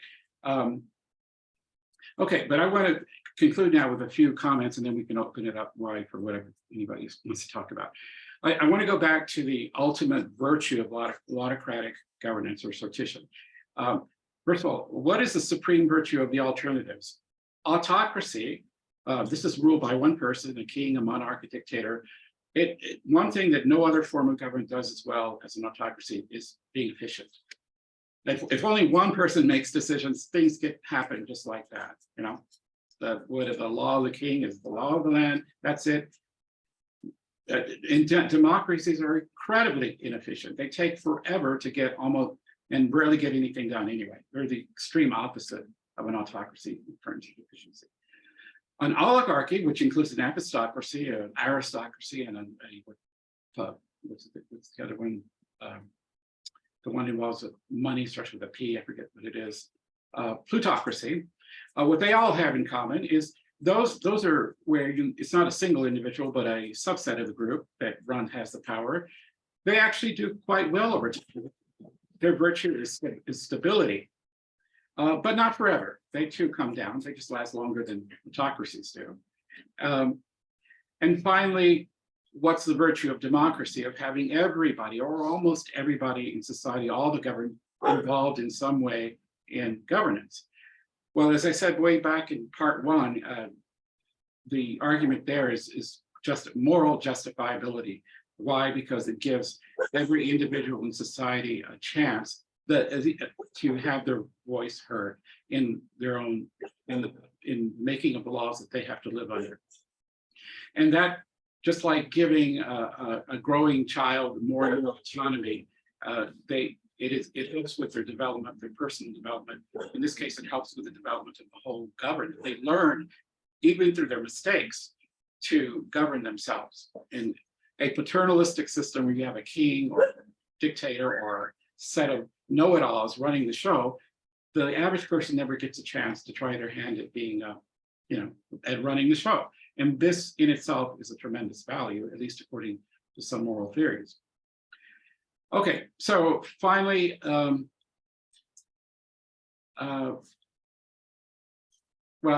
maybe I should stop here. I will say, I'll make one more final thought and then we'll open it up. And that's this. It could be, and perhaps this is the biggest problem, it could be that the theory of autocracy is it's a better way to implement democracy, a way that actually has a chance of supporting that ideal of governance by the people, as opposed to electoral systems which are captured and involve radical reduction of choice, like through binary systems. But it could be that just like someone, a young person who's growing up, maybe they don't want the responsibility of governing themselves. Maybe we're happy having somebody else do all the governing. Maybe we want a bunch of smart people making our decisions for us, not us. Even if they would make better decisions than we would, we still want, I mean, even if they, whether better or worse is not the concern, we just don't want that responsibility. Maybe Jacob was, at the very beginning when he said, about how most people just don't, it's their fault that they're not informed. Maybe he's right, and he will always be right in the sense that that's just the way people are. Most people just are not interested in getting their hands dirty in politics. They want somebody else to do it. Like they don't want to fix their own cars. They want to hire a mechanic. They don't want to learn how to do law, so they hire a lawyer, or learn about medicine, so they hire a doctor, go see a doctor. Maybe they just have better things to do with their life than get involved in politics. Now, Jacob thought that was a moral deficiency, but is it? I don't know the answer to that question, but I'm bringing it out there. So, and okay, so I could go on, but anybody have any? Ella, you have your hand up. You want to say something? Anybody else? Are you still there? I am here. Yeah. But did Mike want to speak first? He put raise hand. Yeah, Mike, do you want to speak first? Are you there? I can't remember who was first, but yeah, the last issue you brought up, Victor, that does kind of sound like a big Achilles heel. Is, I mean, what would motivate somebody to? I mean, 3 years is a big time commitment. It sounds like, I mean, it almost sounds like an easy job, but what would motivate somebody to do a good job? I mean, you might be able to motivate them with the money to, like somewhere between, being on a jury and being in the House of Representatives. You can get them there, but why would they really want to do something good? I mean, why wouldn't they just sit there and say, this is an easy job? So I guess that would be my concern. And a lot, when we were talking, a lot of the issues that you brought up, I have a feeling that the founders had these things in mind. And the House of Representatives really was kind of like, the situation you outlined, but with elections included. And but they weren't willing to put all of their faith in mere commoners that they've envisioned in the House. So the Senate was there as kind of the I think you call it the epistocracy, the experts. So in a way, it has some elements. Our government structure does have some elements, I think. But yeah, anyway, good job, Victor, and good series. Thanks, Mike. Ella? Yes. Yeah, good work. I think it's great that you're working on this. And, as you said, you can tweak it as you go along. You're involved, you're thinking about it, you have genuine interest in doing something about the problems. And I think that you're doing something about it is, to the best of your ability, is commendable. Now, as far as people not caring. I don't actually see anyone that doesn't care. I'm in a area, like it's in working class, middle class, but not many wealthy people. And some are well educated, some just have high school diplomas. So it's sort of a mixed situation. But in the immediate area, it is an industrial city. So that, so that everything sort of permeates out from that. Now, within that community, that type of community, without a lot of elites and a lot of money, because I've lived in other areas that are elite, it's very different. It's not better or worse, I wouldn't say. I see drawbacks to both, and I see positive aspects to both. They're just different. But I see the people as caring very much here and being disillusioned. Now, especially the people without jobs or who have to work very hard or work 2 jobs and, drive an old car that's breaking down, etc. But people who are in the middle class, maybe with a degree or 2, or the more advanced technical trade jobs, they make a little more money, and that would be the middle class in this area. It may not be in some areas of coastal California, but it is here. And they actually want to keep things the way they are economically.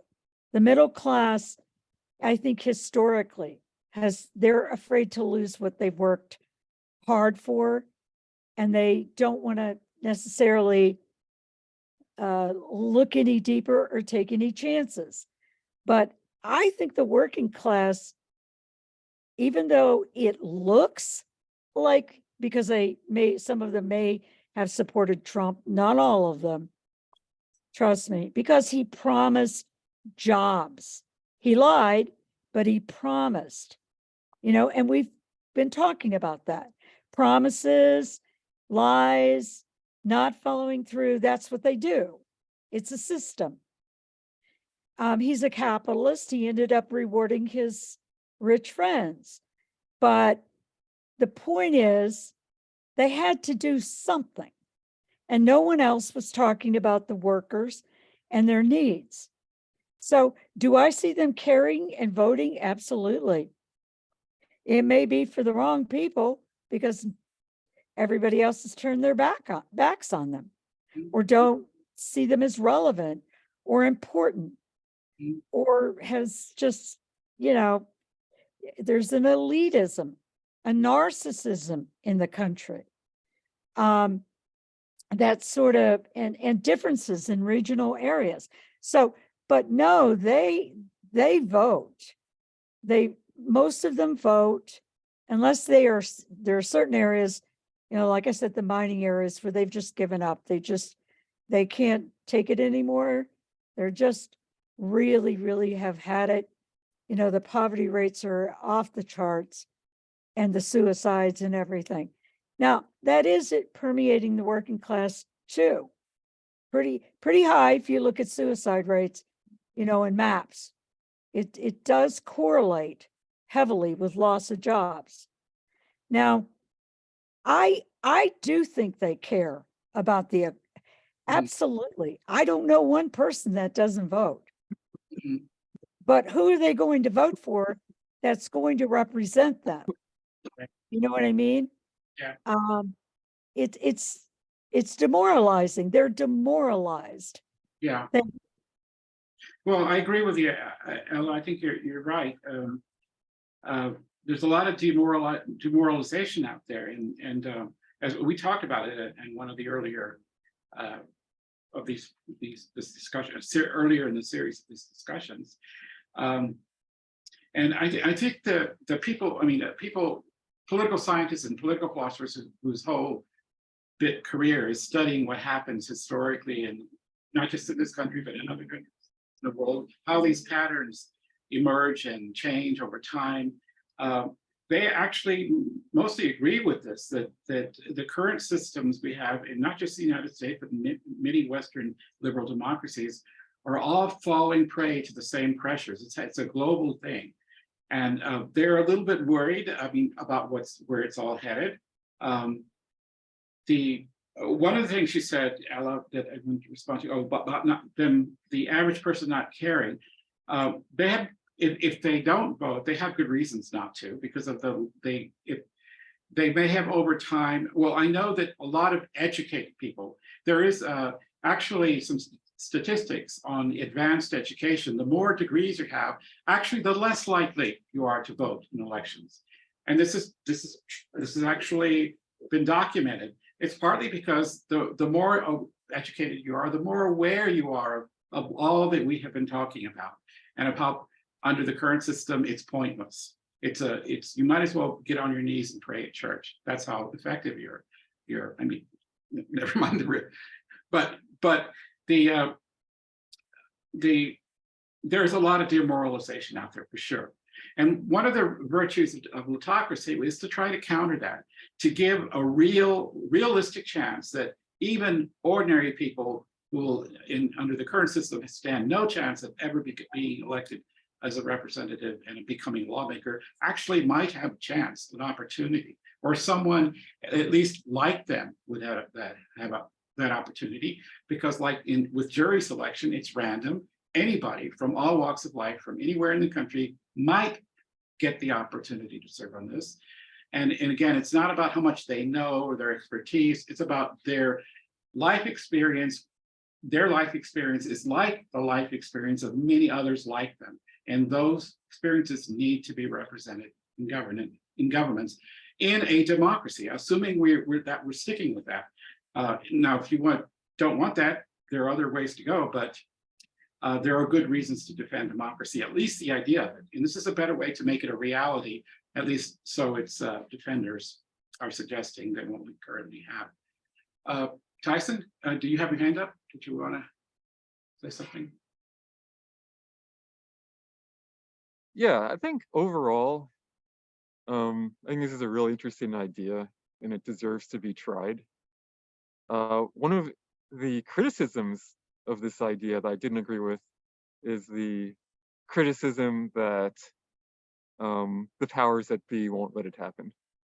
Like, that seems like a logically contradictory criticism, because if that were valid, then there would only ever historically be one structure of government. But that's clearly not the case. Well, I think the structure we've had now for a long time, it powers that be do fight among each other for vying for power. But I think they actually do. They're all the powers that be got to be the powers that be what they are precisely because of the structure the way it is. That's how they got there. And the idea of fundamentally undermining it by getting rid of all elections and having just plain old people make laws, that would be pretty exotic and scary to them, I would think. Yeah, but like, so is democracy. Well, that's exactly the point. And that's why they're not really interested in democracy. They want, what we currently have in reality is a type of epistocracy, or at least oligarchy of a sort. That's as Martin Gallant put it, the US is a democracy in name only, by which he means it's not a democracy, it's something else. But we like the word, so we still keep the word. But the idea here is to actually make it real, to call people's bluff. Do you really want a democracy? If so, this is what it's going to look like. Maybe you don't, but this is what it would have to look like, not what we currently have. But yeah, how would we have ever left monarchy if that was the case? Like, the monarchs certainly didn't want the dissolution of monarchy.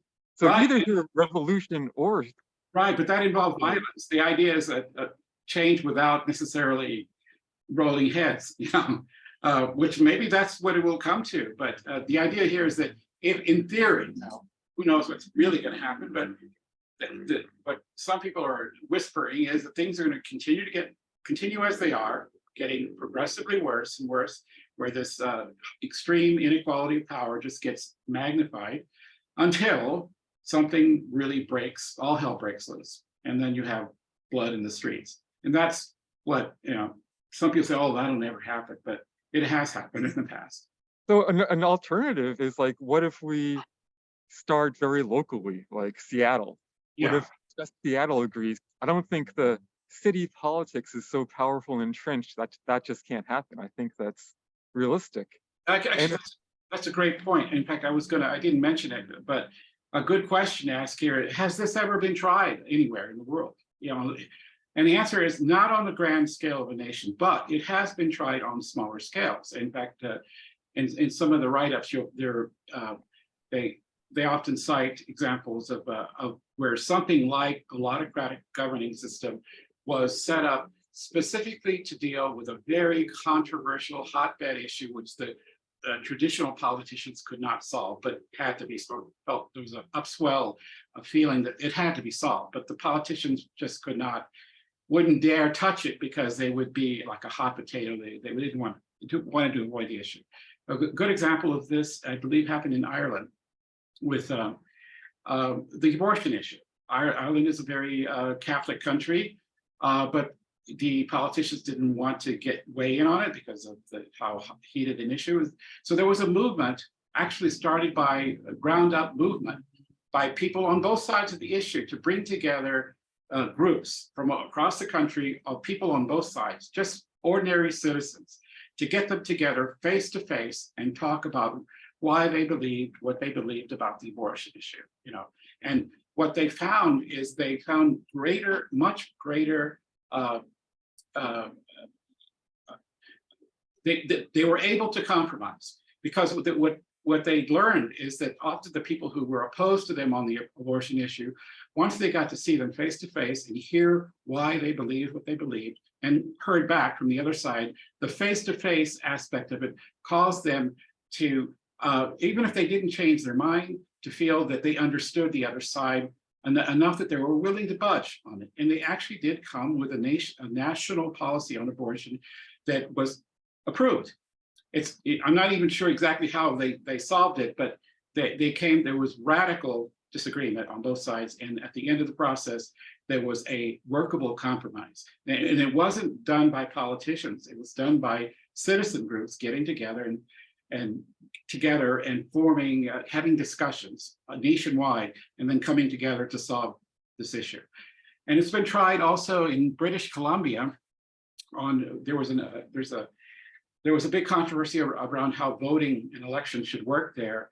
I think they were deciding whether they were going to quit a winner takes all type voting system, or I think the first past the post system, versus a ranked voting system where, like, when you vote for your candidates, if you vote for a losing candidate, you might as well have thrown your vote away. But under this system, you could rank your candidates 1, 2, and 3. And if your preferred candidate didn't get it, the other one could get your vote and still went out. You could have a second choice that might be effective. The debate was about changing the electoral system. And they did it apparently using citizen groups like this, of just random people in the community coming together and hashing it out. And now on this small scale, like specific issues like this, there have been many other places in the world where it has been tried, and the general consensus is that it has worked pretty well. And the trick was, it was a very specific issue. It wasn't about all governance, very specific, and it was on a small scale. It wasn't on a national level. But the idea is, why couldn't it work on a national level? And that hasn't been tried. But there is some evidence that gives people hope that something like it. The details that I was sketching out were just one model about how it might work. There are a lot of objections that people brought up. They could be things that could be done to prevent certain kinds of abuse. We can imagine corruption still emerging somehow in the system, even though it would have to take on a different look from the way it looks like now. But yeah, it's possible the corruption would still emerge, but it would certainly make it very difficult for the same kind of corruption that happens now to happen. maybe a new species of corruption would have to emerge. Okay, thanks, Tyson. Ella, did you want to say something else?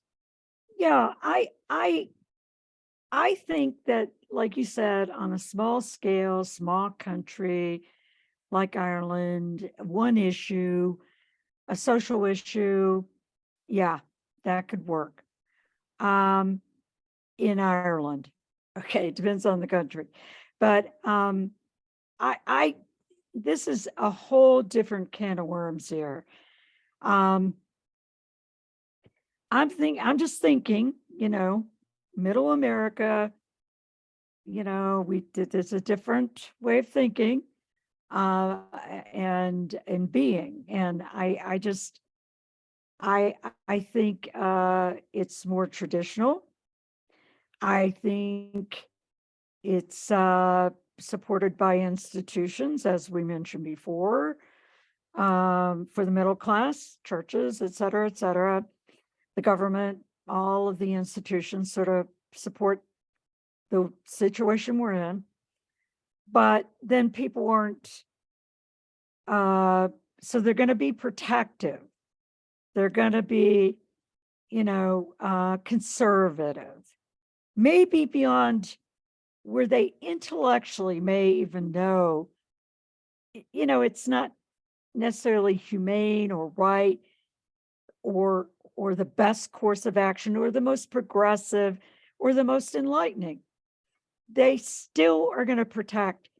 The bottom line is, and Karl Marx was right about this. Sorry for bringing Marx into it, but he wrote a few books, and some of his ideas are germane about the economic system being very important. People will change. Take the liberals. They'll change this issue and that issue and this one over here. Let's work on this. But when it comes to changing the economy, that's going to affect them personally, and maybe, promote that a country where more people have more of the advantages that were given to them, many of them, they're not going to do it.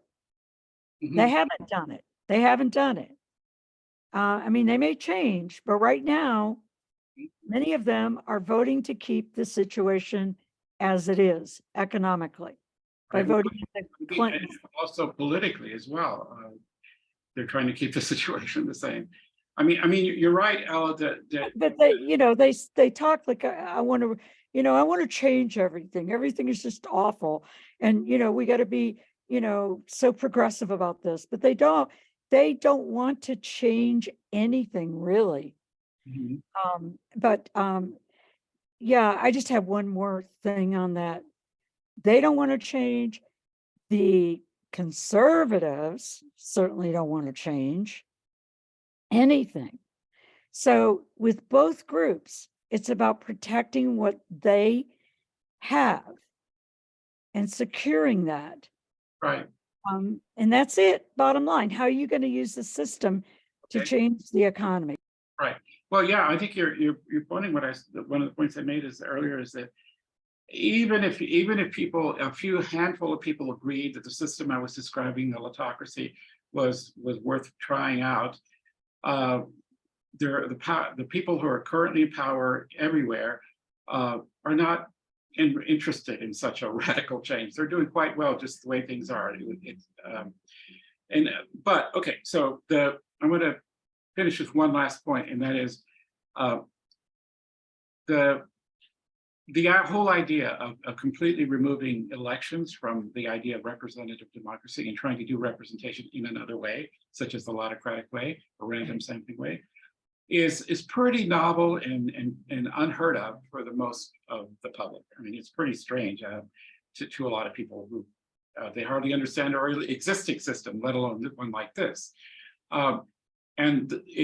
But as to why people are talking about it, people who are very knowledgeable about political and economic history, I think it's because they don't see a way in which the existing system has a future indefinitely. The fear is it's eventually going to collapse. And so if it collapses, are we going to just recreate the same in some other form? Or is there any other way to do democracy other than the way we have been doing it? And that's the whole point of this discussion, to bring up a possibility, whether just if for no other reason, just to get people thinking about it. So if you ever, maybe someday, I don't imagine this happening anytime in my lifetime, maybe never. But history, things change historically. Democracy, as I think as Tyson said earlier, there was a time when the kings were the norm, and what we have in the United States would have been was radical back then. The idea that there could be such a radical change in the future, radical change from what we currently have, is not that far-fetched. But I certainly agree that it's not likely to happen anytime soon that I'm aware of. Anyway, I guess unless anybody else has anything else to say, I thanks all of you for hanging out this long. Okay, thanks for coming. All right. Thanks, Victor. Thank you. Bye.